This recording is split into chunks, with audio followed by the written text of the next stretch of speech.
أعوذ بالله من الشيطان الرجيم بسم الله الرحمن الرحيم ويدعو الإنسان بالشر دعاءه بالخير وكان الإنسان عجولا اور انسان برائی اس طرح مانگتا ہے جیسے اسے بھلائی مانگنی چاہیے اور انسان بڑا جلد باز واقع ہوا ہے۔ جو کافی لوگ تھے نبی کریم صلی اللہ علیہ وسلم سے کہا کرتے تھے کہ اگر ہمارے جو کفر پر عذاب ہونا ہے تو ابھی کیوں نہیں ہوتا؟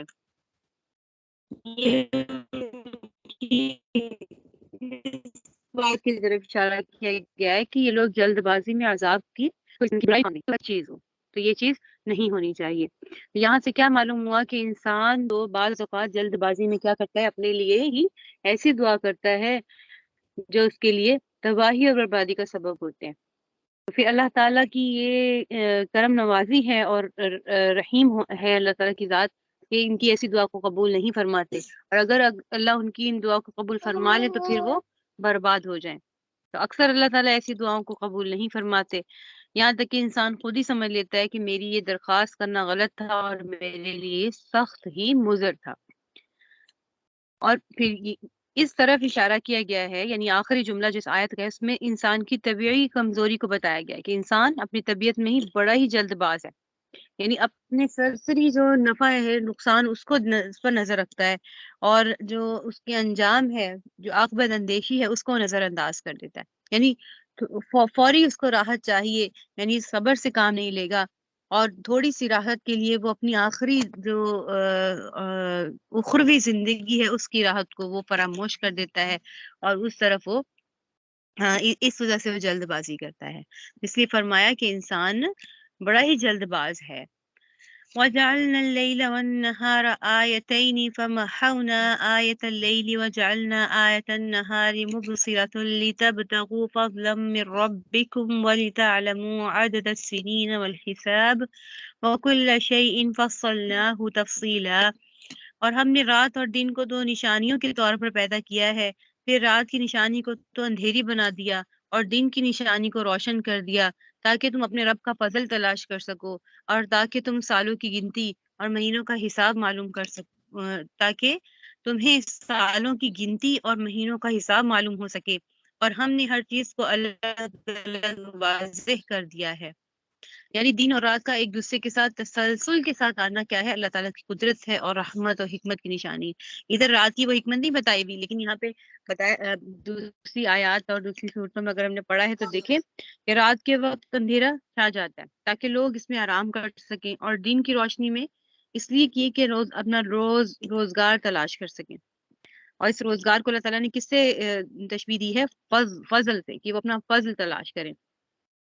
اور رات اور دن کے بدلنے سے تاریخوں کا تعین ہوتا ہے کہ رات کے وقت بھی جو ستارے ہیں ان کی وجہ سے اور ان کی حرکت کی وجہ سے اور ان کی ٹھہرنے کی وجہ سے جو ہے وہ راستے رات کے وقت بھی تلاش کیے جاتے ہیں۔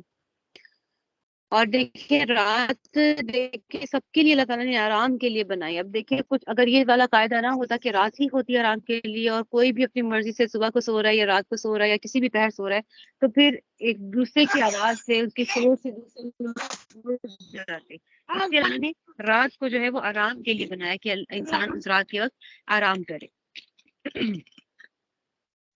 وَكُلَّ إِنسَانٍ أَلْزَمْنَاهُ طَائِرَهُ فِي عُنُقِهِ وَنُخْرِجُ لَهُ يَوْمَ الْقِيَامَةِ كِتَابًا يَلْقَاهُ مَنشُورًا، اور ہر شخص کے عمل کا انجام ہم نے اس کے اپنے گلے سے چمٹا دیا ہے، اور قیامت کے دن ہم اس کا اعمال نامہ ایک تحریر کی شکل میں نکال کر اس کے سامنے کر دیں گے جسے وہ کھلا ہوا دیکھے گا۔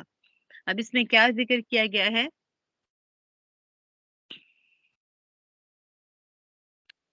کہ انسان نے اس کے نامہ اعمال اس کے گلے کا ہار بنا دیا گیا ہے۔ مطلب کیا ہے کہ انسان کسی جگہ کس حال میں رہے اس کا جو صحیفہ عمل ہے اس کے ساتھ رہتا ہے، یعنی اس کا عمل لکھا جاتا ہے۔ پھر جب وہ مرتا ہے تو بند کر کے رکھ دیا جاتا ہے، اس کا نامہ اعمال بند کر کے رکھ دیا جاتا ہے۔ پھر قیامت کے روز وہ صحیفہ عمل ہر ایک کے ہاتھ میں دے دیا جائے گا، یہ خود پڑھ کر خود ہی اپنے دل میں فیصلہ کر لے گا کہ وہ مستحق ثواب ہے یا مستحق عذاب ہے۔ حضرت قتادہ رحمہ اللہ فرماتے ہیں کہ اس روز بے پڑھا آدمی بھی یعنی ان پڑھ آدمی بھی اپنا نامہ اعمال پڑھ لے گا، اور حضرت ابو امامہ رضی اللہ عنہ کی روایت ہے کہ رسول اللہ صلی اللہ علیہ وآلہ وسلم نے فرمایا کہ قیامت کے روز بعض لوگوں کا نام اعمال جب ان کے ہاتھ میں دیا جائے گا تو وہ دیکھے گا کہ اس کے بعض اعمال صالحہ اس میں لکھے ہوئے نہیں ہیں، تو عرض کرے گا کہ میرے پروردگار اس میں میرے فلاں فلاں عمل درج نہیں ہیں، تو اللہ تعالیٰ کی طرف سے جواب دیا جائے گا کہ ہم نے ان اعمال کو اس کیا کرتے تھے۔ یہ تفسیر مظہری میں ذکر کی گئی ہے، یہ روایت میں ذکر کی گئی تفسیر۔ دیکھیں نامہ اعمال ہاتھ میں دیا جائے گا اور جب وہ نہیں دیکھ، اسی لیے کہتے ہیں حدیث شریف کا مفہوم ہے کہ سب سے غریب انسان وہ ہے قیامت والے دن ہوگا جو اپنے اعمال لے کر آئے گا نیک اور صالح، لیکن وہ اعمال سے اپنی جو کتاب ہے وہ خالی پائے گا، اور سب سے غریب ہے کیونکہ اس کے وہ جو اعمال ہیں نیکی ہیں وہ بانٹ دی جائیں گی، جن کی حق تلفی کی تھی ان کو وہ اعمال دے دیے جائیں گے ان کا ثواب۔ تو یہ دیکھیں سب سے غریب، آج ہم امیری اور غریبی کی دوڑ میں لگے ہیں کہ میرا گھر، میری گاڑی، میرا بینک بیلنس، یہ سب کچھ ہی ہمیں، ٹھیک ہے، میرا اسٹیٹس، میرے کپڑے اور میری ہر چیز، تو یہ چیز پیچھے رہ جائے گی۔ سب سے غریب کس کو کہا؟ کہ جو اعمال میں پیچھے رہ گیا، جس کے اعمال بٹ جائیں گے، نیک اعمال اس کے یعنی تقسیم ہو جائیں گے، تو وہ پھر دیوالیہ ہی ہو گیا نا ایک حساب سے۔ تو یہی سب سے بڑا جو ہے وہ خسارہ ہے انسان کے لیے۔ تو اللہ تعالیٰ ہمیں توفیق دے کہ ہم عمل کریں اور اس عمل کو محفوظ بھی رکھیں، کہ اللہ تعالیٰ اس کو ہمارے لیے محفوظ رکھیں اور ہمارے جنت میں جانے کا اور درجات بلند ہونے کا سبب بنے۔ اس لیے غیبت کرنا، کسی سے بدگمانی کرنا، یہ بہت بڑے گناہ ہے کہ ہم اپنے اعمال نیک صالح ان کے ہم نام اعمال میں لکھتے جا رہے ہیں۔ اقرأ کتابک کفا بنفسک اليوم علیک حسیبا، کہا جائے گا کہ لو پڑھ لو اپنا نام اعمال نامہ، آج تم خود اپنا حساب لینے کے لیے کافی ہو۔ من اہتدى فإنما يهتدي لنفسه ومن ضل فإنما يضل عليها ولا تزر وازرة وزر أخرى وما كنا معذبين حتى نبعث رسولا۔ جو شخص سیدھی راہ پر چلتا ہے تو وہ خود اپنے فائدے کے لیے چلتا ہے، اور جو گمراہی کا راستہ اختیار کرتا ہے وہ اپنے ہی نقصان کے لیے اختیار کرتا ہے، اور کوئی بوجھ اٹھانے والا کسی دوسرے کا بوجھ نہیں اٹھائے گا، اور ہم کبھی کسی کو اس وقت تک سزا نہیں دیتے جب تک کوئی پیغمبر اس کے پاس نہ بھیج دیں۔ کیا بتایا جا رہا ہے کہ جب تک ہم پیغمبر نہ اس کے پاس بھیج دیں اس وقت تک ہم اس کو عذاب نہیں دیتے۔ اس آیت کا کیا مطلب؟ تو اس آیت کی وجہ سے بعض ائمہ فقہا کہتے ہیں کہ ان لوگوں کو کفر کے باوجود عذاب نہیں ہوگا کہ جن کے پاس کسی نبی یا رسول کی دعوت نہیں پہنچی۔ یہ ایک قول ہے، ٹھیک ہے، غور سے سنیے گا۔ بعض ائمہ فقہا کیا فرماتے ہیں کہ کوئی کافر ہے اور اگر اس کے پاس کوئی نبی یا رسول نہیں پہنچا تو اس کو عذاب نہیں ہوگا۔ پھر دوسرا قول ہے، دوسرے ائمہ کیا فرماتے ہیں کہ اسلامی عقائد عقل سے سمجھے جا سکتے ہیں، ٹھیک ہے، یعنی مطلب یہ بیسکلی انسان کو فطرتاً پتا ہے کہ اس کا کوئی خدا ہے، اس کا کوئی معبود ہے، اور توحید اس کی عقل دعوت جو ہے وہ قبول کرتی ہے طبعی طور پر۔ تو جو لوگ اس کے منکر ہوں گے ان کو کفر پر عذاب ہوگا، چاہے ان پر کوئی نبی یا رسول کی دعوت پہنچی یا نہیں پہنچی۔ لیکن اگر وہ عام معاصی اور گناہوں پر مبتلا ہیں تو ان کی سزا ان کو نہیں ملے گی، کیونکہ وہ دعوت تبلیغ و انبیاء سے حاصل ہوگی، تو وہ اگر ان کو نہیں ملی تو پھر ان کو عذاب نہیں ہوگا۔ لیکن عقیدہ توحید پر اگر وہ منکر ہوں گے تو پھر ان کو عذاب ہوگا۔ اور جبکہ بعض حضرات اس جگہ جو رسول نبی ہوں، رسول پیغام رسائی کو کہتے ہیں نا، یہ انسانی عقل ہو، انسانی عقل کو بھی کہ وہ انسان کو ایک حیثیت سے اللہ تعالیٰ سے وابستہ کرتی ہے، اور وہ بھی ایک عقل بھی انسان کا اللہ کی طرف سے رسول ہے کہ وہ کو حق ہے اور اللہ کی ذات موجود ہے۔ پھر یہاں پر ذکر آیا لا تزر وازرۃ وزر اخری، کہ کوئی کسی کا بوجھ گناہ کا نہیں اٹھائے گا، تو اس سے مفسرین نے خاص طور پہ تفسیر مظہری میں انہوں نے اس آیت سے یہ ثابت کیا ہے کہ مشرکین و کفار کی جو اولاد ہے، جو نابالغ اولاد ہے، اگر وہ فوت ہو گئی تو ماں باپ کے کفر سے وہ عذاب کے سزا کے مستحق نہیں ہوں گے، ٹھیک ہے۔ تو اس کا مختلف اقوال ہیں، ائمہ کے کچھ فرماتے ہیں عذاب ہوگا، کچھ کہتے ہیں نہیں ہوگا۔ تو یہاں پر اس کی ابھی ضرورت نہیں ہے، یہ فقہی مسئلے میں سے آتا ہے، لیکن ایک قول یہ ہے کہ جو بالغ اولاد نہیں ہے اس کو عذاب نہیں ہوگا۔ آگے دیکھیے وَإِذَا أَرَدْنَا أَن نُهْلِكَ قَرْيَةً أَمَرْنَا مُتْرَ فِيهَا فَفَسَقُوا فِيهَا فَحَقَّ عَلَيْهَا الْقَوْلُ فَدَمَّرْنَاهَا تَدْمِيرًا۔ اور جب ہم کسی بستی کو ہلاک کرنے کا ارادہ کرتے ہیں تو اس کے خوشحال لوگوں کو ایمان و اطاعت کا حکم دیتے ہیں، پھر وہ وہاں نافرمانیاں کرتے ہیں تو ان پر بات پوری ہو جاتی ہے، چنانچہ ہم انہیں تباہ و برباد کر ڈالتے ہیں۔ یہاں اس لفظ کو دھیان سے دیکھیے، امرنا، اذا اردنا، ہم جب ارادہ کر لیتے ہیں۔ اب یہاں پر ایک نان مسلم اگر پڑھ رہا ہوگا تو یہاں پر نعوذ باللہ من ذالک کو اللہ کے بارے میں عقیدہ بنائے گا کہ بھئی اللہ نے ارادہ جب کر لیا بستی کو ہلاک کرنے کا تو پھر انسان تو مجبور محض ہو گیا، اس کے تو اختیار میں کچھ نہیں ہے، اللہ نے تو ارادہ کر لیا اس کو ہلاک ہی کرنا تو ہلاک ہی کر دینا ہے، ٹھیک ہے۔ تو اب ہمارا اس میں کیا اختیار ہے، ہم کفر کریں یا ہم مسلمان ہوں، اللہ تعالیٰ کی ذات ہے جو ہمیں اس پر مجبور کر رہی کہ ہم کریں۔ تو اس کا کیا جواب بنے گا؟ آپ اگر غور سے سن رہے ہیں تو پہلے آپ جواب دیجئے، سوال دوبارہ دہرا دیتی ہوں۔ یہاں پر اللہ نے فرمایا وَإِذَا أَرَدْنَا أَن نُهْلِكَ قَرْيَةً أَمَرْنَا مُتْرَ فِيهَا، جب ہم کسی بستی کو ہلاک کرنے کا ارادہ کرتے ہیں تو اس کے خوشحال لوگوں کو حکم دیتے ہیں کہ وہاں نافرمانیاں کرتے ہیں، تو ان پر بات پوری ہو جاتی ہے تو ہم انہیں تباہ و برباد کر ڈالتے ہیں۔ اب یہاں اس سے کیا ہمیں کیا معلوم ہو رہا ہے کہ یہاں پہ اللہ تعالیٰ عذاب بھیج رہے ہیں اور اللہ تعالیٰ ارادہ کرتے ہیں ان کو ہلاک کرنے کا، تو اس لیے وہ پھر اب وہ عذاب دینے تو کفر کرے یا پھر اچھے کام کرے۔ اب کے خیال میں کیا جواب ہے؟ جی اہلیہ زاہد چلی گئی ہیں، اہلیہ نعمان ہے۔ جی بھائی آپ بتائیے، سنا ہے آپ نے سوال غور سے؟ جی سن رہی ہوں، بولیں۔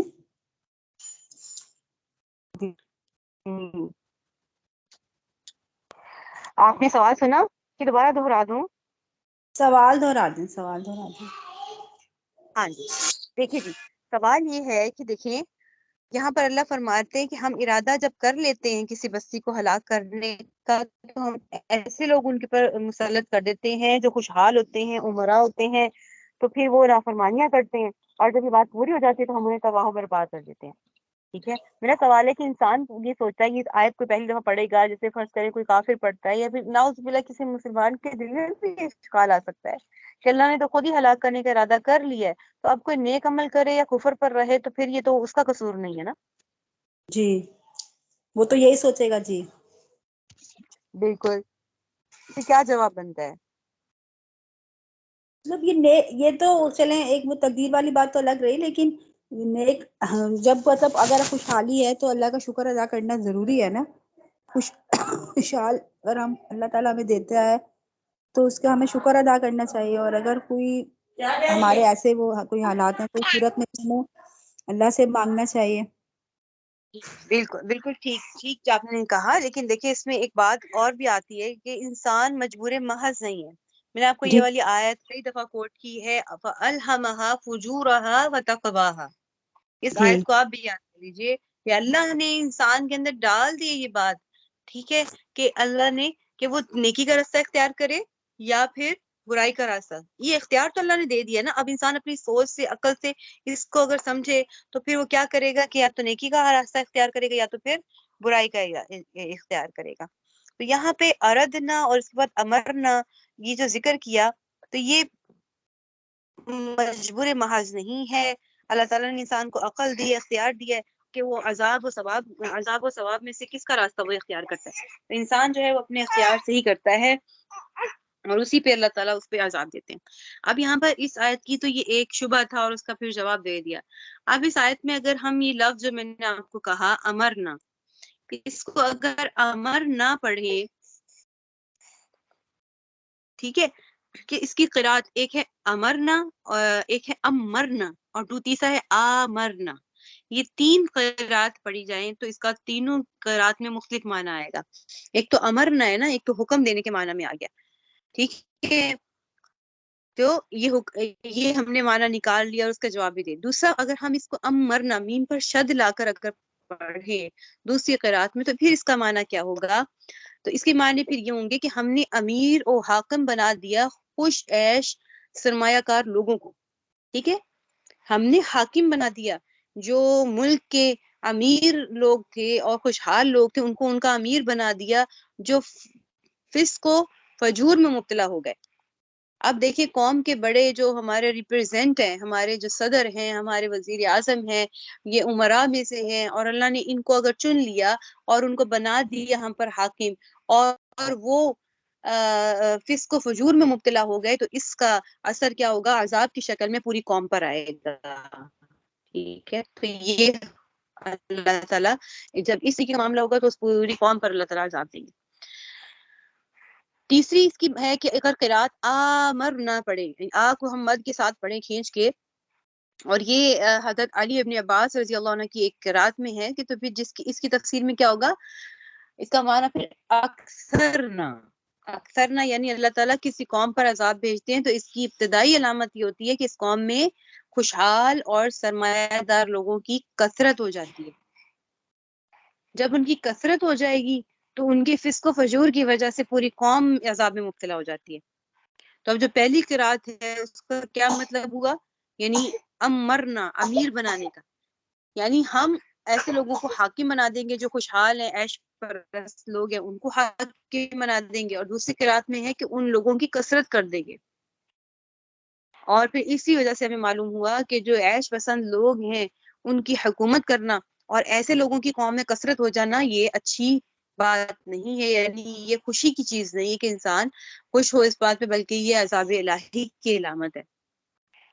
تو جب اللہ تعالیٰ کسی قوم پر سے ناراض ہوتے ہیں اور اس کو عذاب میں مبتلا کرنا چاہتے ہیں تو اس کی ابتدائی علامات یہی ہوتی ہیں کہ اس قوم کے جو حاکم و رئیس ہیں ان ویسے لوگ بنا دیتے ہیں کہ جو عیش پسند ہوں اور عیاش ہوں، حاکم بننے کے اہل بھی نہیں ہے لیکن ان کو پھر حاکم وہ بن جاتے ہیں، اور وہ شہوت و لذات میں مست ہو کر اللہ کی نافرمانیاں خود بھی کرتے ہیں اور دوسروں کے لیے بھی اس کی راہ ہموار کرتے ہیں، اور اسی لیے بالآخر ان کو اللہ تعالیٰ کا عذاب آتا ہے. دور نہ جائیے جس طریقے سے اب سعودی عرب میں جو اب بادشاہ ان کے جو بڑے ہیں اور وہ جو ہے بنا اور سینما گھروں کی اجازت دے دی گئی ہے، وہاں پہ ڈانس ہو رہے ہیں، وہاں پہ عورتوں کو بھی آزادیاں حاصل ہو رہی ہیں، نعوذ باللہ من ذالک. تو یہ چیز کیا ہے؟ ٹھیک ہے، تو یہ اب جو ہیلووین تھا اس میں وہ آپ نے بھی دیکھا ہوگا کچھ اس طریقے سے وہاں پر بھی بالکل عرب جو ہے وہ مغربی ممالک کی طرح لگتا ہے. تو اب یہاں پر کیا ہے، جب وہ عیش پرست ہوں گے تو وہ عوام کو بھی چاہیں گے. اور آپ نے یہ دیکھا ہوگا کہ مالدار جو لوگ ہیں نا ان کا قوم پر اثر انداز ہوتا ہے، ان کا حلیہ، ان کا بات کرنا، ان کے اخلاق جو ہیں وہ عوام کے اوپر اثر انداز ہوتے ہیں. اب آپ کسی ان پڑھ جاہل کو بھی ایک اچھا سوٹ بوٹ پہنا کر اچھی گاڑی دے کر کہیں بھیجیں تو اس کی بات وہ بات نہیں بھی کوئی اچھی کر رہا ہوگا پھر بھی اس کی بات کو غور سے سنا جائے گا، بھئی یہ سوٹڈ بوٹڈ ہے آدمی اور اس کا یہ کوئی اچھی ہی بات کرے گا. ٹھیک ہے، اور اس کی کامیابی کے پیچھے اور اس کے سوٹ بوٹ کے پیچھے ضرور عقل ہی ہوگی اس کی، چاہے وہ عقل ہو نہ ہو، اس کو جدی پشتی مال و دولت ملی بھی ہو. تو اب کیونکہ اس کو فالو کر رہے ہیں لوگ، جب فالو اس کو کر رہے ہیں تو اس کا مطلب ہے اس کو اچھا ہونا چاہیے، اس کو اپنے اعمال اور اخلاق کی اصلاح کرنی چاہیے. لیکن وہ عیش پرستی میں پڑھ کر اس سے غافل ہو جائیں گے تو پھر پوری قوم ان کی وجہ سے غلط راستے پہ پڑ جائے گی، تو قوم کے اعمال بد کا وبال بھی ان پر پڑے گا. ٹھیک ہے، سمجھ آ گئی؟ آگے دیکھیں، وَكَمْ أَهْلَكْنَا مِنَ الْقُرُونِ مِنْ بَعْدِ نُوحٍ وَكَفَى بِرَبِّكَ بِذُنُوبِ عِبَادِهِ خَبِيرًا بَصِيرًا. اور کتنی ہی نسلیں ہیں جو ہم نے نوح کے بعد ہلاک کی، اور تمہارا رب اپنے بندوں کے گناہوں سے پوری طرح باخبر ہے، سب کچھ دیکھ رہا ہے. من كان يريد العاجلة عجلنا له فيها ما نشاء لمن نريد ثم جعلنا له جهنم يصلاها مذموما مدحورا. جو شخص دنیا کے فوری فائدے ہی چاہتا ہے تو ہم جس کے لیے چاہتے ہیں جتنا چاہتے ہیں اسے یہیں پر جلدی دے دیتے ہیں، پھر اس کے لیے ہم نے جہنم چھوڑ رکھی ہے جس میں وہ ذلیل و خوار ہو کر داخل ہوگا. یہ کس شخص کا ذکر ہے؟ یہ اس کا ہے جو اپنی زندگی کا مقصد ہی دنیا کی بہتری کو بنا لیتا ہے اور آخرت پہ تو ایمان ہی نہیں رہتا، اس کا ایمان ہی نہیں اور آخرت کی کوئی فکر ہی نہیں ہے. اور اس میں وہ شخص بھی داخل ہے جو کوئی نیکی کا کام دنیا کی دولت یا شہرت حاصل کرنے کے لیے کرتا ہے، اللہ کو راضی کرنے کے لیے نہیں کرتا. ٹھیک ہے، تو اللہ فرماتے ہیں کہ ایسے لوگوں کو دنیا کے فائدے ملیں گے، ٹھیک ہے، اس کی تو میں کوئی گارنٹی نہیں دیتا کہ ان کو دوں یا نہیں دوں، البتہ ان کو آخرت میں کوئی حصہ نہیں ہے، آخرت میں ان کا انجام جہنم ہی ہے. ومن أراد الآخرة وسعى لها سعيها وهو مؤمن فأولئك كان سعيهم مشكورا. اور جو شخص آخرت کا فائدہ چاہے اور اس کے لیے ویسی ہی کوشش کرے جیسے اس کے لیے کرنی چاہیے جبکہ وہ مومن بھی ہو، تو ایسے لوگوں کی کوشش کی پوری قدردانی کی جائے گی. كلا نمد هؤلاء وهؤلاء من عطاء ربك وما كان عطاء ربك محظورا. اے پیغمبر، جہاں تک دنیا میں تمہارے رب کی عطا کا تعلق ہے تو ہم ان کو بھی ان سے نوازتے ہیں اور ان کو بھی، اور دنیا میں تمہارے رب کی عطا کسی کے لیے بند نہیں ہے. دیکھیں، اللہ اکبر، اللہ نے دنیا میں کا جو رزق ہے وہ مومن و کافر ہو اس کو بھی ملے گا، متقی و فاسق ہو، ہر شخص کو اللہ تعالیٰ دنیا میں رزق عطا فرماتی ہے. رزق کسی پر بند نہیں کرتے اللہ تعالیٰ. فرما رہے انظر کیف فضلنا بعضهم على بعض وللآخرة اکبر درجات واکبر تفصیلا. اور دیکھو ہم نے کس طرح ان میں سے ایک کو دوسرے پر فضیلت دے رکھی ہے، اور یقین رکھو کہ آخرت درجات کے اعتبار سے بہت بڑی ہے اور فضیلت کے اعتبار سے بھی بہت زیادہ ہے، کہیں زیادہ ہے. یعنی دنیا میں تو اللہ کسی کو اگر اپنی حکمت کے تحت زیادہ رزق عطا فرماتے ہیں اور کسی کو کم، تو جس چیز کے لیے انسان کو کوشش کرنی چاہیے وہ کیا ہے؟ وہ ہے آخرت کے فائدے ہیں، کیونکہ دنیا کے فائدے کے مقابلے میں وہ کیا ہے؟ بدرجہ زیادہ ہے. جب اللہ کی ذات فرما رہی ہے تو پھر بے شک وہ زیادہ ہی ہیں. لا تجعل مع الله إلها آخر فتقعد مذموما مخذولا. اللہ کے ساتھ کسی اور کو معبود نہ بناؤ ورنہ تم قابل ملامت و بے یار و مددگار ہو کر بیٹھ جاؤ گے. اللہ کے علاوہ کسی کو اپنا مددگار نہ بناؤ. اس میں اللہ نے پچھلی آیت میں کیا فرمایا؟ سعی اور عمل کے ساتھ سعیہا لفظ بڑھا دیا، یعنی ہر عمل اور ہر کوشش مفید نہیں ہوتی، ٹھیک ہے، نہ ہی اللہ کے ہاں مقبول ہوتی کہ ہر کوشش اور ہر عمل مفید بھی ہو اور اللہ کے ہاں مقبول بھی ہو، بلکہ عمل اور جو کوشش ہے وہی معتبر ہے جس کا مقصد آخرت ہو، آخرت کے مناسب ہو، ٹھیک ہے. اور آخرت کی مناسب ہونا بھی ہمیں کس سے معلوم ہوگا؟ اللہ تعالیٰ اور رسول اللہ صلی اللہ علیہ وسلم کے بیان کرنے سے ہی معلوم ہوگا، ٹھیک ہے. اس لیے جو اعمال خود اختیار کیے جاتے ہیں کہ لمبے لمبے جو ہے وہ کیا کہتے ہیں مجاہدے ہو رہے ہیں اور اپنی طرف سے گھر کے عبادات ہو رہی ہیں، بدعات بن جاتی ہیں وہ جو عوام میں مشہور ہیں، تو وہ ان کا کیا ہے؟ اس کا کوئی فائدہ نہیں. وہ سعیہا، وہ ایسی سعی اور کوشش مناسب نہیں ہے اور وہ اللہ کے ہاں مقبول بھی نہیں ہے. جبکہ روح المعانی تفسیر میں کیا تشریح کی گئی ہے کہ سعی کے مطابق کہ سنت ہونے کے لیے یہ بھی لکھا ہے کہ اس میں عمل میں استقامت ہو، یعنی عمل مفید مطابق سنت بھی ہو اور اس پر استقامت اور مداوت بھی ہو.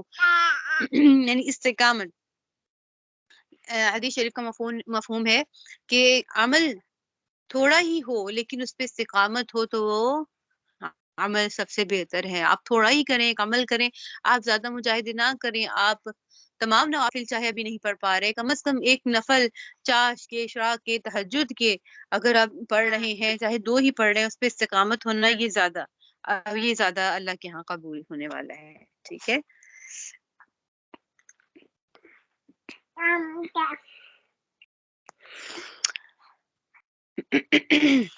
ایک منٹ ہے.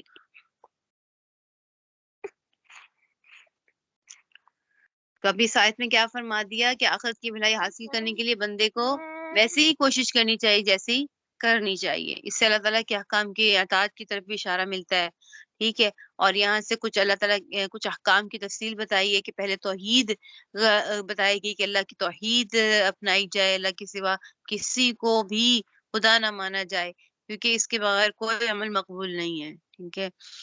تو سورہ کہف کی آخری والی آیات ہے نا، افحسبتم انما نہیں یہ اس کی آیت نہیں ہے. افحسب الذین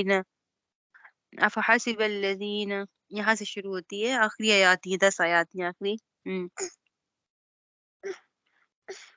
تو اس میں ذہن سے نکل رہی ہے تو سورہ کہف کی حضرت عمر رضی اللہ عنہ اس آیت کو پڑھ کے ان کو فرماتے تھے کہ بہت ہی افسوس ہوتا ہے کہ جو راہب ہیں اور جنگلوں میں نکل جاتے ہیں اور اتنا مجاہدہ کرتے ہیں اور اتنی عبادت کرتے ہیں، لیکن ان کی یہ سعی اور یہ کوشش ہے یہ قابل قبول نہیں ہے، یعنی اپنے آپ کو اتنا تھکا رہے ہیں، اپنا تکلیف میں ڈال رہے ہیں، لیکن آخرت میں ان کی طرح کوئی حصہ نہیں ہے، کیونکہ مسلمان اسلام لانے کی وجہ سے ہی، ایک کلمہ پڑھنے کی وجہ سے اس کو اتنے درجات مل جاتے ہیں، سبحان اللہ کہنے کی وجہ سے اس کو اتنے درجات مل جاتے ہیں، الحمدللہ کہنے کی وجہ سے ایک چیز اگر چھوٹی چیز ہے اس کو ڈھونڈنے میں تکلیف ہو رہی ہے، یعنی ایک جگہ سے دوسری جگہ اس کو تھوڑا سا وہ چیز کو تلاش کرنے میں ذرا کوئی دقت پیش آئی ہے، تو اس تکلیف پر بھی اللہ تعالیٰ اس کو ثواب دیتے ہیں۔ تو ایک مومن ہونے کے درجات کتنے بلند ہے، لیکن ان کافروں کو اتنے مجاہدے کے باوجود بھی آخرت میں کوئی حصہ نہیں ملے گا۔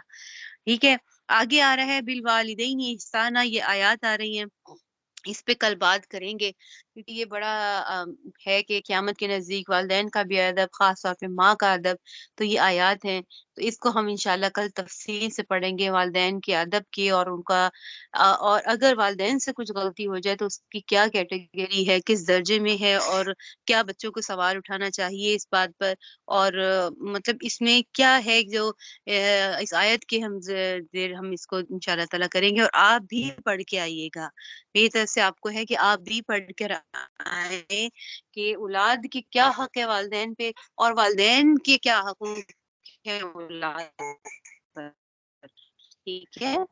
تو یہ آیت تفسیر میں آپ نے بھی کہیں نہ کہیں سے پڑھ کر آنا ہے، اور آپ سے بھی میں پوچھوں گی انشاءاللہ تعالیٰ، ٹھیک ہے؟ تو اس پہ ایک حساب سے آپ نے کوشش کرنی ہے تھوڑا سا، ٹھیک ہے؟ جزاکم اللہ خیر۔ جی کوئی سوال ہے؟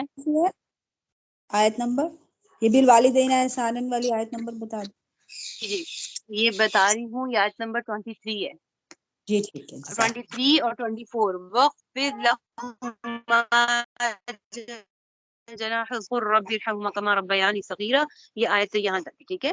تو یہ دو آیتیں ہیں، ان کا مطالعہ انشاءاللہ تعالیٰ ہم کل کریں گے، اور آپ نے بھی کر کے آنا ہے، جہاں سے حدیث کا حوالہ ملتا ہے، کوئی کتاب ہے آپ کے پاس کوئی اس طریقے سے، وہ آپ نے نکالنی ہے، ٹھیک ہے؟ 5 منٹ آپ کو دیے جائیں گے، اگر آپ 2 طالبات ہیں تو آپ دونوں کو 5 منٹ بولنے کے لیے دیے جائیں گے، ٹھیک ہے؟ اوکے، چلیے جزاکم اللہ خیر، السلام علیکم ورحمۃ اللہ وبرکاتہ۔ جی وعلیکم السلام۔